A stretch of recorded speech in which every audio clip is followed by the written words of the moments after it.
শান্ত, আমরা যেমনটি দেখলাম যে লোকে লোকারণ্য মানে প্রচুর নেতাকর্মীদের সমাগম ঠিক এই এলাকা ঘিরেই, আপনি কি অবস্থা দেখছেন? একটু বিস্তারিত করে আমাদের এই এলাকার আপডেট জানান।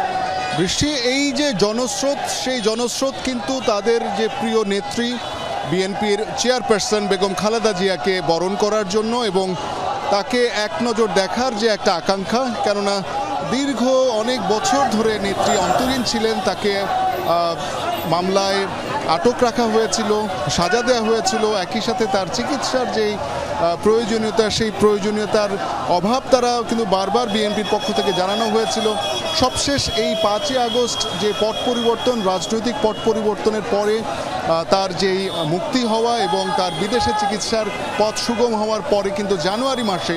তিনি চিকিৎসার জন্য দেশের বাইরে যান এবং দীর্ঘ 4 মাস তার চিকিৎসা চলেছে। এই দীর্ঘ সময় ধরে তাদের প্রিয় নেত্রীকে চোখের সামনে না দেখার যে একটা আকাঙ্ক্ষা অথবা যে অভাববোধ, সেই অভাববোধ যেন আজকে একদম নিংড়ে ভালোবাসা জানানোর একটি ক্ষণ সৃষ্টি করেছে এবং বিএনপির যত নেতাকর্মী রয়েছেন, ঢাকা শুধু নয়, ঢাকার বাইরেরও যত অঙ্গ সংগঠন রয়েছে,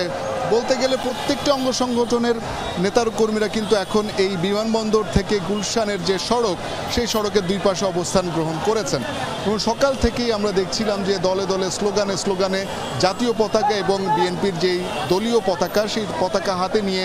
তারা কিন্তু মিছিল করেছেন, উৎসব করেছেন, স্লোগান তুলেছেন এবং বলতে হবে যে যে কয়জনের সাথে কথা হয়েছে তারা কিন্তু বলছিলেন যে তাদের যেই আকাঙ্ক্ষা, তাদের যেই অপেক্ষা, সেই অপেক্ষার প্রহর শেষ হতে চলেছে এবং কাতারের যেই রয়্যাল বিমানটি এসে নামার সাথে সাথেই তারা কিন্তু নেত্রীকে স্বাগত জানানোর জন্য অধীর অপেক্ষায় রয়েছেন। তখন তাদের যে বাঁধ ভাঙা উচ্ছ্বাস, সেই উচ্ছ্বাস কিন্তু বলতে হবে যে সকাল থেকে আমরা দেখতে পাচ্ছি এবং নেতাকর্মীদের মধ্যে